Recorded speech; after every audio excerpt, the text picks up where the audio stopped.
Greetings, everyone. It is me, Loso Gaming. See, I finally got my name right that time. I didn't say 2K31 Mainstream, which is my old name. But anyway, welcome back. Welcome back to the next story time, everyone. Now, where is this story gonna start off? This story will be called the Cockblock King, and yes, it is the name of what it sounds. And I'm gonna put evidence up of this unfortunate incident that happened to me twice, mind you, twice. So anyway, let's look at that bullcrap. Y'all seen how he was checking bodies? I was shocked because he came by and killed me. But anyway, let's go on. Let's start the story off, right?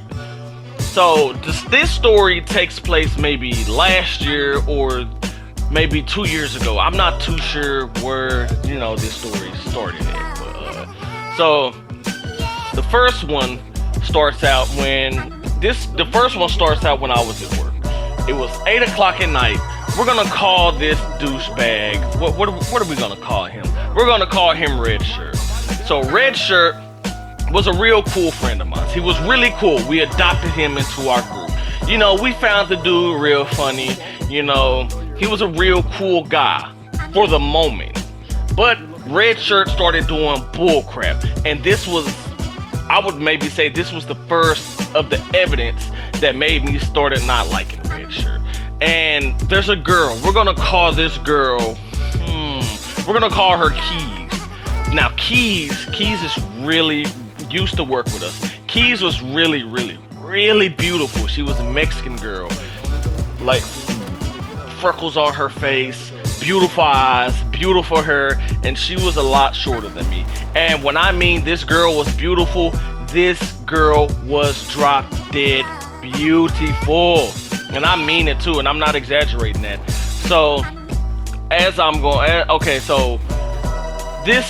let me see. Dang it, I'm trying to see where this. Okay, so it was 8 o'clock at night, right? Me and Red Shirt, we were just getting off of work, and I told Red Shirt, and I said, "Dang man," I said, "we did some good job here tonight. We did a good job cleaning up, the kitchen back there tonight." He was like, "Yeah, we did a pretty good job, man. We did it." So I went outside and I seen. So mind you, a few weeks before, or like 2 months before this situation happened, Keys was working in a different department in the hospital that I work at, right?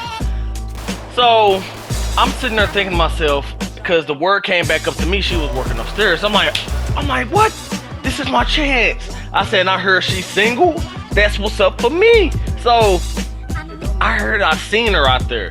My heart jumped. I'm like, oh. I said, this is my chance. I said, this is my chance to, spit some game, whatever, right? To get to know her more who she is. So I'm sitting out there in the cafeteria. I'm sitting there talking to her heavily. I'm sitting there really talking to her. And I'm sitting there doing a good job. Now, if y'all remember in my previous videos, I was bad with women when I was a kid. But take notes past me. This is how you talk to women. You don't do any of the other bull crap I was doing. So anyway, I'm sitting there, I'm spitting game, I'm talking to her and stuff, and I'm low-key making her laugh, right? So Red Shirt, he decides to, oh yeah, my sister's done something like that before. And I'm sitting there looking at him. I'm like, okay, cool, he just want to throw his 2 cents in on something, right? Now mind you guys, Red Shirt has a real bad habit of this. He has a bad habit of putting himself into situations and things that he does not belong in. So he throws his 2 cents into our conversation. I'm like, okay, he's open to, I'm not gonna be, a douchebag, whatever, say, hey, shut up, I'm trying to talk to this girl, whatever, right? So I'm like, okay, cool. But all of a sudden, Red Shirt, he starts taking over the conversation. I'm like, what is this nigga doing, man? And I'm sitting there looking at him. He just going on. As soon as I try to talk, oh my God. Hey, I'm sorry, y'all. That scared the mess out of me seeing that dude get gunned down over there. But anyway, if y'all want to play this game, it's called Hiders versus Seekers, whatever, right? So anyway, every time I try to, say something to her, he comes in and he cuts me off. And he just brings up a different conversation, brings this up, brings that up. So I'm sitting there just irritated. Now, I still don't have a car yet. So I was sitting there waiting on my ride to get there. And I was sitting there, I'm like, come on, red shirt. Come on, dude, wrap it up. So I'm sitting there trying to talk to her, right? I'm sitting there. So one day, I'm sitting, I come out the back, right? And red shirt was with me again. I said, hey man, we did some good job back there, you know, cleaning up tonight again. He was like, heck yeah, man, we did a good job tonight. And I see Keys out there again. I'm like, all right, this is my chance. And so when I start trying to talk to her, he starts butting in again. I'm like, dude, are you kidding me? I said, go to a freaking different table or something, man. He was getting on my nerves, man. I mean, he was just getting on my nerves bad. I'm sitting there, I'm like, dude, come on. Because the dude's just cutting me off. He's not letting me talk to her or anything. Every time I'm trying to talk to her, he's just talking over me. And at one point, both of us are overlapped trying to talk at the same time. I'm like, okay, I'm sitting there thinking to myself, this dude doesn't have a crush on her. I know this. And I'm like, what the heck is his deal? And so one day she wasn't working there. I mean, one day he wasn't working there, right? And I said, okay, time to get some game. And I did a freaking good job. I did a freaking good job, right? And this is the thing about it. While I was talking to her, she was telling me all about her past and stuff. I'm like, okay, cool. I'm learning more about her, you know, jotting this information down in my head so I can know what to do and what not to say and let's see what I can get away with her, right? And then she said she has a boyfriend. I'm like, you got a boyfriend and all. So I sat there and said to myself, I'm not going to pursue this any much longer. But I'm off the next day, right? And tell me why red shirt texts me over my cell phone. Hey man, I let Keys know that you have a big old crush on her, this and that, and I just want to look out for you and stuff, man. And I told her this and that and that and that. Do you not know the anger I felt towards this douchebag, right? I'm like, why would you sit there and tell her this? And he told me, well, everybody was looking this and that when I was telling her. I'm like, are you kidding me? So you you did this in front of the whole kitchen. And then he was like, what? You were taking too long. I'm like, bro, that's not the point. So a few days later, I go out there, I asked her, like, I was alluding to it. And then she tells me, he hasn't talked to me in the last 3 days. I'm like, I'm sitting there thinking to myself, I'm like, now what the heck? I said, I know this dude isn't trying to cockblock me or anything, man. I'm like, that's not something a friend would do. So fast forward maybe 3 or 4 months later, right?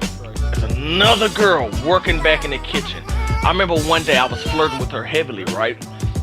I looked at her. We're gonna call this girl Lashley. So Lashley, I look at her, I said, hey, I lied to her. I said, hey, let me see your cell phone to call my girlfriend, whatever, right? And then she was like, yeah. She said, my phone about to go dead. I said, yeah. I said, no worries. I said, no worries. I said, let me see your phone real quick. So she gave me her phone, right? I put my number into her phone and I called it. And then I made sure I turned my phone volume all the way up. And it started ringing. And then I pulled out my pocket. I said, hey, hold up. I said, Lashley, my girlfriend calling me. She looked at me. She just started blushing hard, right? I'm like, oh, shucky ducky now. I said, I'm in the zone. The auto zone. Hey, I'm sorry. That's not how that works at all. But that's not how the auto zone thing goes. But anyway, I go home, right? Well, actually, we were talking for the next few days to each other. And, you know, I'm sitting there doing good, spitting game and stuff. And we sitting there eating food and whatnot together, right? And I go home. Red Shirt texts me over the phone. Now, mind you, me and Red Shirt's friendship is, you know, kind of deteriorating at this point because of what he did with me and Keys. So he texted me over the phone. He said, hey man, somebody wants your number. Do you want me to give it to him? I'm like, what? I said, who wants my number, bro? And then he says, well, you're just gonna have to find out when you come back in or when they text you. I'm like, sure, go ahead and give him my number. I said, who is it though? And then he was like, you'll find out. And I'm sitting there, I'm like, who the heck is trying to text me and call me? And so the next day I come back into work, one of my homeboys that I know real well, he says, hey man, actually no, somebody came up to me. They were like, hey, Lashley was trying to get your number or whatever, right? And I'm like, really? I'm like, I said, how come I went up to her.